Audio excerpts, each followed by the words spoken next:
नमस्कार। Channel 4 news India पर आपका एक बार फिर स्वागत है। मैं हूं प्रदीप डबास जी। हिमाचल की राजनीति में कल से एक भूचाल आया हुआ है। राज्यसभा की एक सीट के लिए मतदान हुआ और 40 विधायकों वाली कांग्रेस सरकार जो है वो इस मुकाम पर आ गई है कि अब उसको फ्लोर टेस्ट तक की नौबत आ गई है। मुख्यमंत्री के इस्तीफे के दिन में खबरें उड़ी, उसके बाद उसका खंडन भी हुआ। तमाम वो चीजें हुई जिसका अंदाजा शायद मुख्यमंत्री ने खुद भी नहीं लगाया होगा। किस तरह से ये पूरा सियासी भूचाल आया, इसको रोकने के लिए कांग्रेस पार्टी की ओर से क्या प्रयास किए जा रहे हैं और हिमाचल प्रदेश की राजनीति में आगे क्या संभावनाएं बन रही हैं। क्या Bharatiya Janata party operation lotus को कामयाब कर पाएगी या कांग्रेस अपनी सरकार को बचा पाएगी, ये बहुत महत्वपूर्ण है। और आज इन सब विषयों पर चर्चा करने के लिए हमारे साथ हिमाचल प्रदेश के एक ऐसे जर्नलिस्ट जुड़े हुए हैं जो पूरे हिमाचल की राजनीति को या हिमाचल प्रदेश को अपनी हथेली की तरह समझते हैं। मोहित प्रेम शर्मा पिछले कई दशकों से हिमाचल की राजनीति कवर कर रहे हैं। पक्ष का विपक्ष का हर नेता उनके संपर्क में है। वो जानते हैं कि इनसे क्या बात उगलवानी होती है और ऐसी खबरें उन्होंने ब्रेक की है हिमाचल से जो लोग देखना और सुनना पसंद करते हैं। मोहित जी, बहुत बहुत नमस्कार और आपका स्वागत है चैनल 4 न्यूज इंडिया पर। आपने समय निकाला, इसके लिए भी धन्यवाद। बहुत बहुत धन्यवाद आपका भी प्रदीप जी। मेरा भी सौभाग्य है कि मैं आपके साथ आज चर्चा में बैठा हूँ, लाइव चर्चा में बैठा हूँ जी। मोहित जी, ये जो भूचाल आया, तूफान इसको कह सकते हैं हिमाचल की राजनीति में, इस तूफान की आहट क्या सुनाई नहीं दी थी? जिस तरह से कहते हैं कि तूफान से पहले एक खामोशी होती है, उस खामोशी को सुक्कू साहब पहचान नहीं पाए थे या उस खामोशी को या कुछ कुछ ऐसा आंधी चली थी जिसको उन्होंने इग्नोर किया? क्या वजह रही कि यह मुकाम आ गया एक ही दिन में हिमाचल की राजनीति में मुख्यमंत्री के सामने? बिल्कुल, देखिए प्रदीप जी, जिस तरह से ये पूरा वाकया हुआ तो ये इसकी शुरुआत राज्यसभा चुनाव से हुई, जो एक सीट हिमाचल प्रदेश की भी थी यहां से। तो आपने ठीक कहा, जैसे कि आपने खुद ही कह दिया, आपके सवाल में ही जवाब था कि सुक्खू साहब भांप नहीं पाए वो सियासी हलचल या एक सियासी चाल जो कि बीजेपी की थी। थोड़ा जी हल्के में लिया उन्होंने, और यही वजह है कि एक बिल्कुल सरकार रहते हुए हिमाचल प्रदेश में सांसद जो है राज्यसभा के, वो बीजेपी के जो दिए गए उम्मीदवार थे, हर्ष महाजन, वो थे। जी थोड़ा मैं इस पर बैकग्राउंड में उनके जाना चाहूंगा। हर्ष महाजन, जो कि जिन्होंने जीत दर्ज की। जी जी जी। हर्ष महाजन जो है, वो एक समय तक, एक बहुत लंबे समय तक कांग्रेस के साथ जुड़े रहे। वीरभद्र सिंह, जो कि 6 बार मुख्यमंत्री रहे थे, उनका राइट हैंड कहा जाता था हर्ष महाजन को। ज्यादातर जो फैसले हैं, चाहे वो सियासी फैसले हों या कोई चक्रव्यूह में फंस गए हो वीरभद्र सिंह, तो कहा जाता था कि हर्ष महाजन उनको उससे बाहर निकालते हैं। तो ऐसे में बीजेपी में वो शामिल हुए। जेपी नड्डा उनको बीजेपी में लेकर आए चुनावों से पहले, जो यहाँ पर विधानसभा चुनाव हुए उससे पहले। वीरभद्र सिंह जो उनका निधन हो गया था, उसके बाद जो है उन्होंने फिर बीजेपी का दामन थामा। तो कह सकते हैं कि कांग्रेस में भी उनकी एक अच्छी पकड़ रह चुकी है हर्ष महाजन की। तो उनको बीजेपी ने राज्यसभा का सांसद यहाँ से जो है वो बनाया, और उसके बाद उन्होंने उम्मीदवार बनाया, और उसके बाद उन्होंने जीत दर्ज की। और ये जो जीत थी, ये जो खेला हुआ, इसको कह सकते हैं बीजेपी की ही भाषा में, इस जी खेले की खेला। जानकारी जो है वो सुक्खू, जो है मुख्यमंत्री सुखविंदर सिंह सुक्खू, उनको नहीं लगी। यहां पर क्रॉस वोटिंग हो गई, और 6 क्रॉस वोटिंग हुई। यानी जो कुल मिलाकर के कहें कि 6 जो लोग हैं जो कांग्रेस के विधायक थे, उन्होंने जी बीजेपी के उम्मीदवार को जो है वो वोट डाला। और उसके अलावा 3 निर्दलीय जो विधायक हैं, जो कि बीजेपी के सपोर्ट में रहते हैं, वो उनका वोट भी उनको गया। तो 9 एक वोट जो है, कुल विधायकों की जो संख्या थी 25 बीजेपी की, उसके अलावा 9 वोट जो है वो उनके खाते में आई। तो इस तरह से जो 34-34 का आंकड़ा हो गया दोनों तरफ से। फिर उसके बाद जो परंपरा है या जो नियम है, उसके हिसाब से जो टॉस हुआ, और राज्यसभा सांसद के रूप में हर्ष महाजन जीत गए। तो ये जो कहते हैं कि पूरा एक एक जो पूरा खेला किया था, इसमें ये भी कहा जा रहा है, सूत्रों के हवाले से भी जो खबर है, कि हर्ष महाजन जो, उनका बहुत बड़ा रोल रहा है। ये अमूमन जो है होता नहीं है कि अगर सरकार मेजोरिटी में आए तो विपक्ष की तरफ से जो है वो कैंडिडेट दिया जाए। यही होता रहा है कि सरकार मेजोरिटी में है तो उसी का एक जो है कैंडिडेट जो है वो, या जो एक सहमति हो जाती है सरकार की मेजोरिटी की, वही फाइनल हो जाता है। लेकिन इस बार कुछ और देखने को मिला, और मेरी जयराम ठाकुर से भी बात हुई, विक्रमादित्य सिंह से भी बात हुई कैंडिडेट को लेकर के, जीत को लेकर के। तो उस समय जो कॉन्फिडेंस दिखा जयराम ठाकुर में, जो पूर्व मुख्यमंत्री हैं, वो कॉन्फिडेंस विक्रमादित्य सिंह में दिखा नहीं। तो लेकिन कहीं ना कहीं ये साफ था उस समय भी, इस चुनाव से पहले, कि जो मंशा है वो साफ थी दोनों तरफ से। नाराजगी उसी समय झलक गई जब बातचीत हुई। जी तो ये जब नतीजे आए तो उसके बाद नाराज विधायकों को भी जो है वो मौका मिला, और एक बार फिर जो है जो कह सकते हैं कि 1.25 साल जो है सुक्खू सरकार को हो गया, और अपनी नाराजगी जो है इस तरह से जाहिर की कि क्रॉस वोटिंग होगी, राज्यसभा चुनाव के जरिए बहाना मिल गया। अब जो परिस्थिति बनी हुई है, बहुत ही संशय का माहौल यहाँ पर बना हुआ है। देखिए, आज अगर बात कर लें प्रदीप जी, तो सुबह सबसे पहले कल की जो घटना हुई, उसके बाद कल की घटना सबके सामने रही कि देर रात जो है वो नतीजे आए, और जो है बीजेपी की तरफ से जो है प्रत्याशी है वो जीते। लेकिन आज सुबह सुक्खू कैबिनेट में जो मंत्री हैं, विक्रमादित्य सिंह, जो कि विक्रमादित्य पूर्व सिंह। मुख्य वीरभद्र सिंह के भी बेटे हैं, और जी प्रतिभा सिंह जो कि कांग्रेस अध्यक्ष उनके बेटे हैं, तो उन्होंने बकायदा प्रेस कॉन्फ्रेंस की और बहुत ही भावुक हो गए। भावुक होने के बाद उन्होंने ये ऐलान कर दिया कि वो मंत्री पद से इस्तीफा दे रहे हैं, सिर्फ मंत्री पद से इस्तीफा दे रहे हैं, पार्टी में वो अभी भी बने हुए हैं। और उसके बाद जो है वो काफी भावुक नजर आए। उन्होंने कहा कि इज्जत नहीं मिली उन्हें इस 1.25 या 1.5 साल में, जो काम कहे वो हुए नहीं। तो एक जो एक मंत्री रहते हुए जो एक उम्मीद रहती है कि काम भी हो, इज्जत भी मिले, उससे जो है वो महरूम रहे। तो ये एक वजह थी, और इसके पीछे और भी कई वजह हैं। अगर हम डिटेल में जाएं तो राम मंदिर का जो मसला हुआ था, उसमें उन्होंने कहा था कि मैं जाऊंगा, क्योंकि मेरे पिता वीरभद्र सिंह जो है उन्होंने भी उसमें दान दिया था, क्योंकि हिंदू धर्म के हिसाब से जो राम, भगवान राम है, वो हिंदू, पूरे हिंदू धर्म के भगवान है। तो ऐसे में उन्होंने मंशा जाहिर की और वो गए भी। तो वहां पर भी पहले वो सबसे पहले मंत्री रहे पूरे देश भर मोहित में जी, इसमें कांग्रेस। इसमें आपकी बात में ही मैं एक सवाल जोड़ देता हूं कि इलेक्शन के दौरान भी जो है प्रतिभा सिंह का या विक्रमादित्य का और सुक्कू का जो जो गुट था, सब अलग अलग काम कर रहे थे। यहां तक अग्निहोत्री साहब का भी गुट अलग काम कर रहा था। उसके बावजूद जो है सुक्कू साहब को मुख्यमंत्री बनाया गया। क्या सुक्कू साहब नहीं जानते थे कि आगे चल के इस तरह की परिस्थितियां हो सकती है, उनको विरोध का सामना करना पड़ सकता है? तो उनके पास मुख्यमंत्री बनने के बाद से लेके अब तक करीब 1.25 साल का वक्त था। उनको कोशिशें करनी चाहिए थी या नहीं की, या की तो किस लेवल पे की कि वो अपने ही जो है पार्टी के विधायकों को उस तरीके से मना नहीं पाए, या कहीं ना कहीं कमजोर रहे? क्योंकि विधायक लगातार दूसरे खेमे के साथ बैठकें करते रहे, डिनर और ब्रेकफास्ट होता रहा, और इनके साथ भी बैठे रहते थे। तो किस तरह का, या वो भाप नहीं पाए या उन्होंने बहुत हल्के में लिया, ये बड़ा सवाल। क्योंकि इसी को लेकर प्रदेश की जनता जानना चाहती है। आज उनको फ्लोर टेस्ट तक की नौबत, एक किस्म से हम कहें तो जनता ने तो कांग्रेस को मत दिया था। अब कांग्रेस खुद को नहीं संभाल पा रही है, तो इसकी वजह आप क्या मान के चलते हैं? क्योंकि आखिर में हाईकमान को इसमें दखल देना पड़ा, और बड़े सख्त लहजे में जयराम रमेश ने कहा है कि सख्ती के साथ निपटा भी जाएगा जिन लोगों ने ये किया। तो आगे क्या होने वाला है कांग्रेस की राजनीति में हिमाचल में?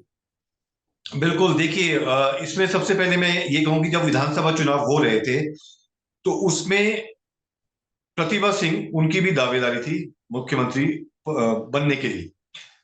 दूसरी तरफ मुकेश अग्निहोत्री का नाम भी सामने आ रहा था, और तीसरी तरफ सुखविंदर सिंह सुक्खू थे।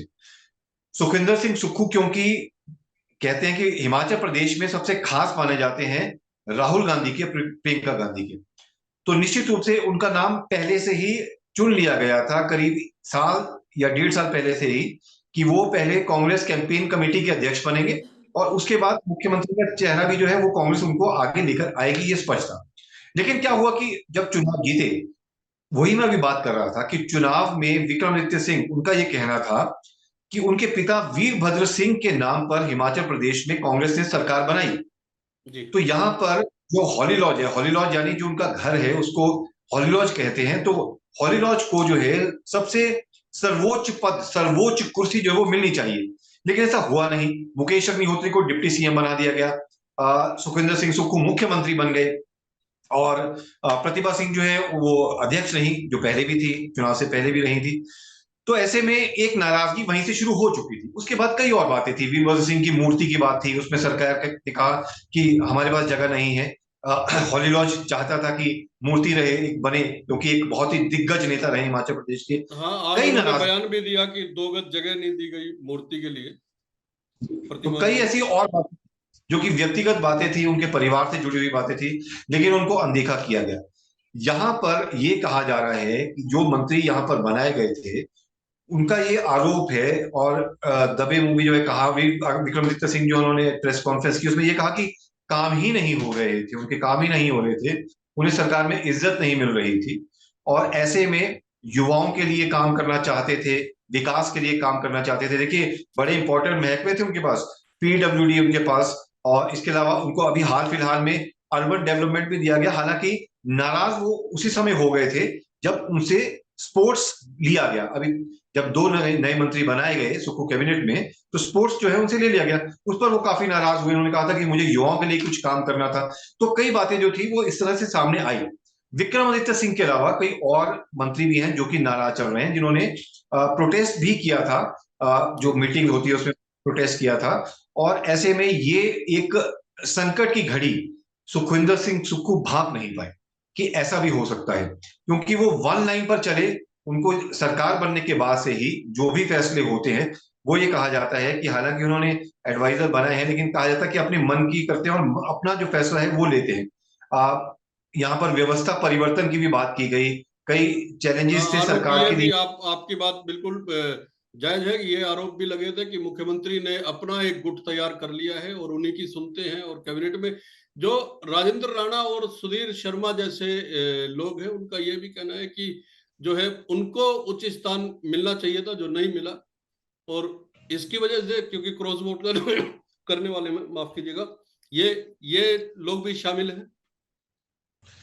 बिल्कुल, देखिए ये शामिल है, और ये तो ओपनली कह रहे हैं। आप कल ही देख लीजिए, कई मीडिया हाउसेज में इनके बयान गए। इनका जो राजेंद्र राणा है, उनका उनका बयान भी गया, और उन्होंने खुलेआम कहा कि सरकार में नाराजगी, सरकार से नाराजगी है, पार्टी से नाराजगी नहीं है। ये सभी का कहना है कि पार्टी से कोई नाराजगी नहीं है, सरकार से नाराजगी है, नेतृत्व से नाराजगी है। तो ऐसे में उन्होंने काफी पहले से जो है एक उनका सोशल मीडिया पे भी कैंपेन चलता रहा है, खासतौर पर टारगेट करते रहे हैं सरकार को, सुखविंदर सिंह सुक्खू को। और कई बार उन्होंने इनडायरेक्टली इनडायरेक्टली जो है अपने शब्दों का वार, या कहीं के अपने शब्दों से तीर छोड़ा, जो जाकर के कहीं ना कहीं वहां पर लगा जहां वो चाहते थे। जी। और उसके बाद हड़बड़ाहट भी देखने को मिली। ये देखिए, कांग्रेस का एक इतिहास रहा है हिमाचल प्रदेश में खासतौर पर, कि कांग्रेस कभी गुटबाजी से पीछे नहीं, अपने आप को पीछा नहीं छुड़ा पाई है। जब वीरभद्र सिंह मुख्यमंत्री थे, आपको याद होगा, और उसके बाद यही सुखविंदर सिंह सुक्खू जो मुख्यमंत्री हैं, ये संगठन चला रहे थे। एक लंबा इन्होंने टेन्योर किया था, तब भी दोनों के बीच जो है वो संबंध अच्छे नहीं थे। मनभेद की बात हो गई थी, मतभेद तो चलिए होते, मनभेद भी हो गया था, और दोनों के बीच जो है वो दूरियां बहुत ज्यादा बढ़ी, दरारें पड़ी, और गुटबाजी तब से चल रही है, और आज भी वही सिलसिला जारी है। जो पहले कांग्रेस संगठन के अध्यक्ष थे, आज वो मुख्यमंत्री हैं। जो पहले मुख्यमंत्री थे, उनकी धर्मपत्नी आज कांग्रेस संगठन की अध्यक्ष है। और उनका एक बयान भी आया था जब सरकार का एक साल पूरा हो गया था, कि सरकार ने उन्हें पूछा नहीं, मुख्यमंत्री जो है उन्होंने पूछा नहीं, और 1 साल का कार्यक्रम हो रहा है, उनको उसमें उन्होंने जगह नहीं दी। ये नाराजगी अभी से नहीं, पहले से चली आ रही है। और कहते हैं ना कि जब घड़ा जो है वो धीरे धीरे भर रहा था, और वो भर गया, तो जो विधायक हैं उन्होंने अपनी नाराजगी जाहिर की। और ऐसे में जो ये हिमाचल प्रदेश में जो आज हो रहा है, इसकी कल्पना मुख्यमंत्री क्या, किसी ने भी नहीं की थी। मैं कहूंगा किसी ने भी इसकी कल्पना नहीं की थी, चाहे आम जनता हो। अब यहाँ पर चर्चा क्या चल रही है प्रदीप जी, मैं ये भी बताना चाहूंगा।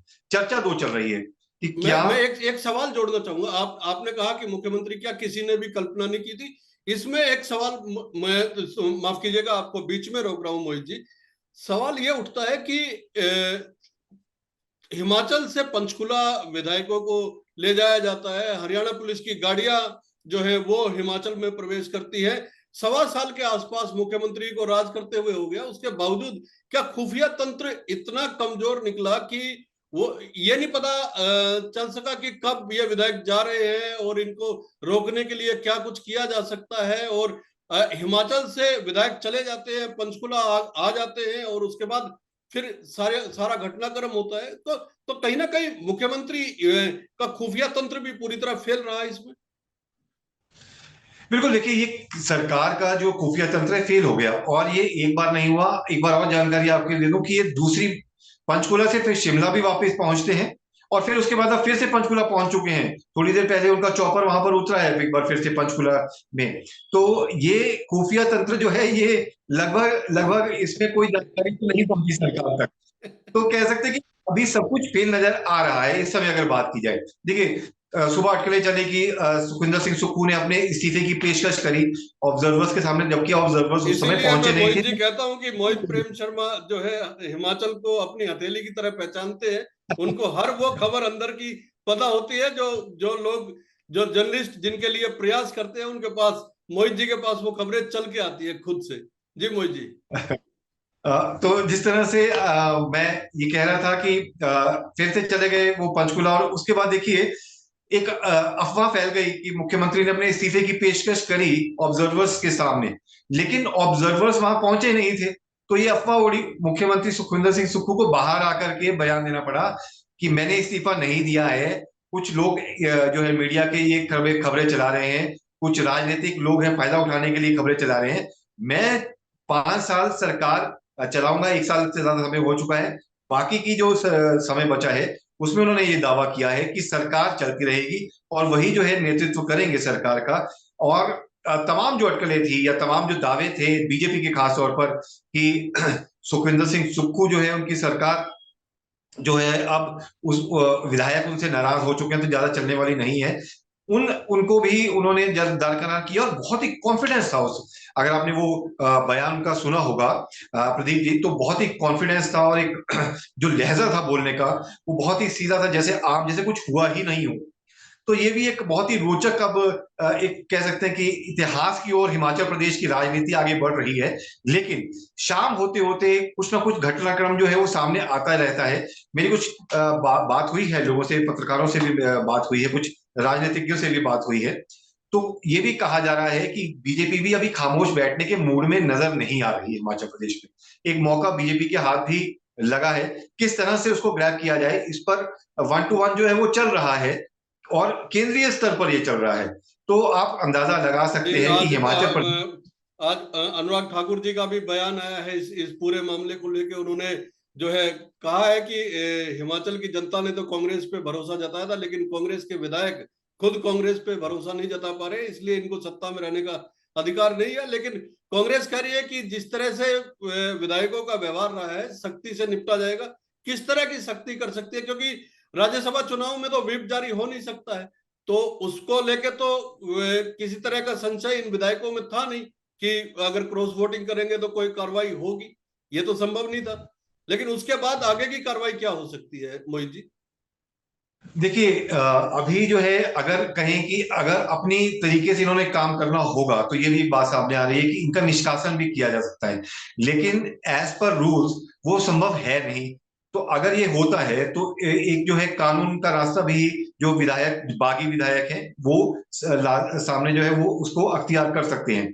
लेकिन यहां पर संख्या की हमने बात की तो ये ऑफिशियल संख्या 6, जो खबरें आ रही हैं उसमें ये संख्या बढ़ भी सकती है। इतनी आसान राह जो है नहीं, नजर आ नहीं रही अभी सुखविंदर सिंह सुक्खू की, क्योंकि जो बागी हैं वो भी पार्टी के अंदर भी बैठे हैं और उन्हीं के साथ बैठे हैं। ये भी एक खबरें जो है वो कहीं ना कहीं से आ रही हैं।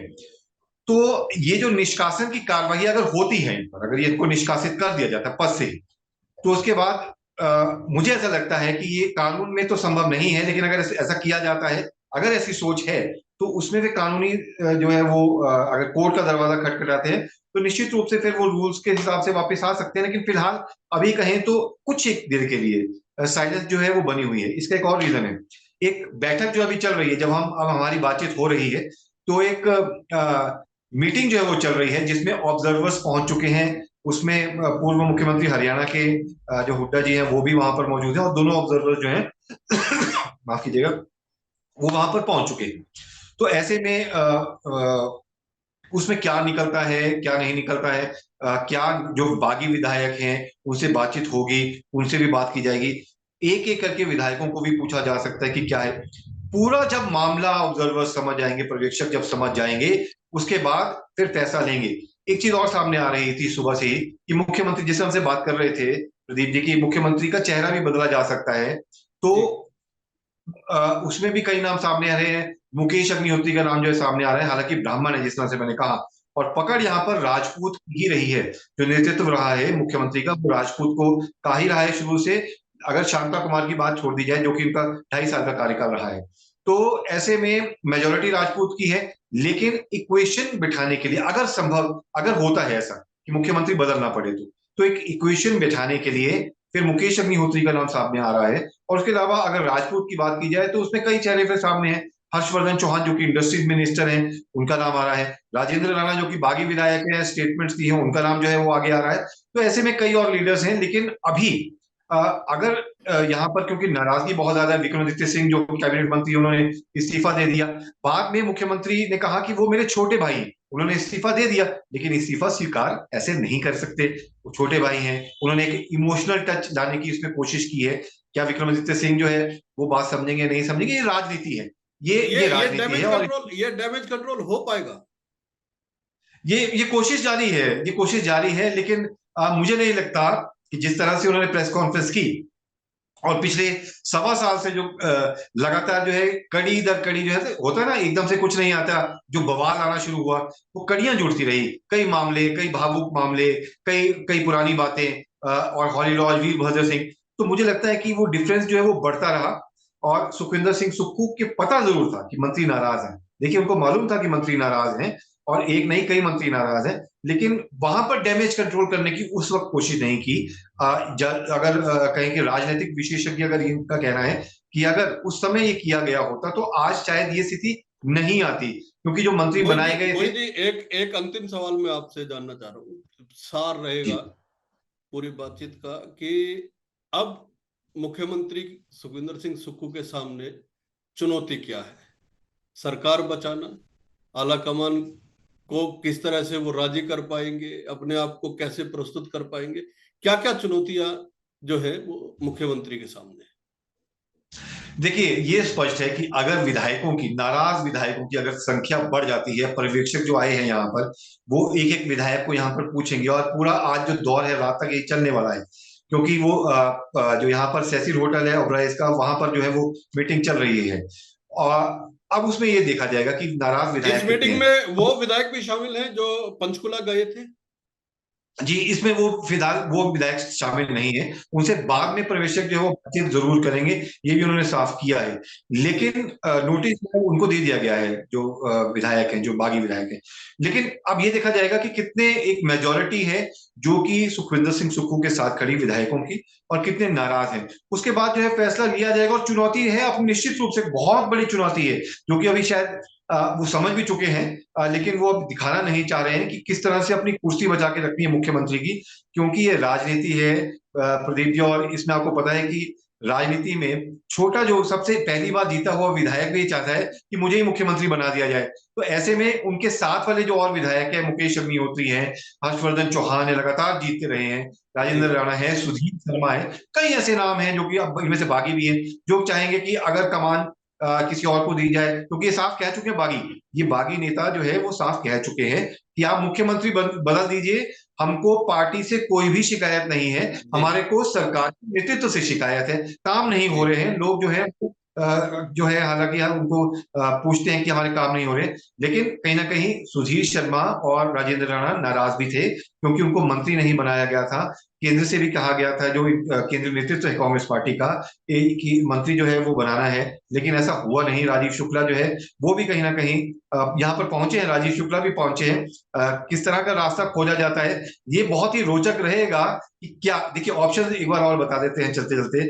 ऑप्शंस जी है, ऑप्शन है कि सरकार अगर बचानी है तो विधायकों की सुननी जरूरी है, क्योंकि अगर विधायक में बागी विधायकों की तादाद बढ़ती रही इसी तरीके से तो फिर सरकार के लिए मुश्किल हो सकता है। बीजेपी वेट एंड वॉच यहाँ पर अब कर रही है। ऑपरेशन लोटस की बात जो है वो भी यहाँ पर हो रही है, लेकिन वो अंदर खाते चुपके चुपके जो है उस तरीके से हो रही है, उस पैमाने पर हो रही है। तो सरकार के पास अभी एक रास्ता ये है कि या तो विधायकों को मना लिया जाए, जो नाराज विधायकों को मना लिया जाए, समझा दिया जाए, या मुख्यमंत्री जो है वो बदल दिया जाए।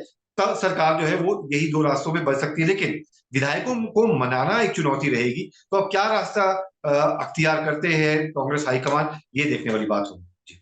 जी, आलाकमान की ओर से कहा भी गया है कि हर ऑप्शन को तलाशा जाएगा और जो भी कदम लेने होंगे उससे पीछे नहीं हटा जाएगा। लेकिन हिमाचल में अगर कांग्रेस की सरकार 40 विधायकों के साथ चल रही है तो वो 40 के साथ 5 साल पूरे करेगी, ये आलाकमान का कहना है। अब ये कितना विधायकों को मना पाने में सफल हो पाते हैं ये बड़ी बात है। मोहित जी, एक छोटा सा सवाल, बहुत संक्षिप्त में जवाब चाहूंगा। लोकसभा चुनाव सिर पे है और ऐसे में इस तरह की स्थिति हिमाचल प्रदेश में कांग्रेस के लिए क्या क्या नतीजे ला सकती है लोकसभा चुनाव के मद्देनजर, अगर हम बात करें तो? बिल्कुल, देखिए बहुत इंपॉर्टेंट ये क्वेश्चन है आपका। और कोई भी चुनाव हो, और लोकसभा का चुनाव तो आ ही रहा हो, जहां पर जिस भी संगठन में, खासतौर पर राजनीतिक संगठन में गुटबाजी शुरू हो जाती है, वो साफ संकेत देता है खतरे का। वही संकेत जो है इस वक्त कांग्रेस के अंदर दिखाई दे रहा है, जहां पर कोई एक मत है ही नहीं। एक समय में कांग्रेस दो जो है भाग थे, आज के समय में कांग्रेस 3 से 4 भागों में बढ़ चुकी है। यानी विधायक अलग, मंत्री अलग, मुख्यमंत्री अकेले पड़ गए हैं, और कांग्रेस के कई जो संगठन है वो अलग चल रहा है। तो अब ये जो ये बिखरापन है कांग्रेस का, समय बहुत कम है इसको जो है वो इकट्ठा करने का। और 4 सीटें यहाँ पर लोकसभा की है, एक सीट हमीरपुर में है और एक सीट मंडी है। हमीरपुर में बीजेपी का भी अभी कोई प्रत्याशी तय नहीं है, लेकिन हमीरपुर तय है कि अनुराग ठाकुर फिर से वहां से चुनाव लड़ेंगे। मंडी हॉट सीट है, जयराम ठाकुर जो है 9 सीटें लेकर के आए थे वहां से, विधानसभा की भी। तो जी कांग्रेस के पास इस समय अपनी सरकार को बचाने का सबसे बड़ा चैलेंज है। और लोकसभा में मुझे लगता है कि तैयारियां करने के लिए वक्त कांग्रेस के पास इतना बचा नहीं है। गुटबाजी जो है कहीं ना कहीं थोड़ा खतरा कांग्रेस के लिए बन सकता है, इस बात से इनकार नहीं किया जा सकता। जी, लेकिन जनता का गुटबाजी मूड, गुटबाजी गुटबाजी की वजह से तो सरकार पे खतरा हो गया। लोकसभा चुनाव में तो खतरा निश्चित तौर पे, अगर ये चीजें ठीक नहीं होती है तो बना रहेगा। मोहित जी, आपने अपना समय निकाला, और मैं फिर से दर्शकों को बता दूं कि मोहित प्रेम शर्मा को सुनना, उनको समझना आपके लिए भी हिमाचल प्रदेश की राजनीति को समझने में बहुत सहायक रहेगा। बहुत बहुत धन्यवाद मोहित जी, आप शामिल हुए इस प्रोग्राम में। बहुत बहुत धन्यवाद, नमस्कार। आपका भी बहुत बहुत धन्यवाद वीर जी। मेरा सौभाग्य है कि आज मैं आपके सामने बैठा हूं। आप बहुत वरिष्ठ पत्रकार हैं, बहुत सालों से आपको सुनते आए हैं, तो मेरा भी ये सौभाग्य है। आपको भी बहुत बहुत धन्यवाद। नमस्कार।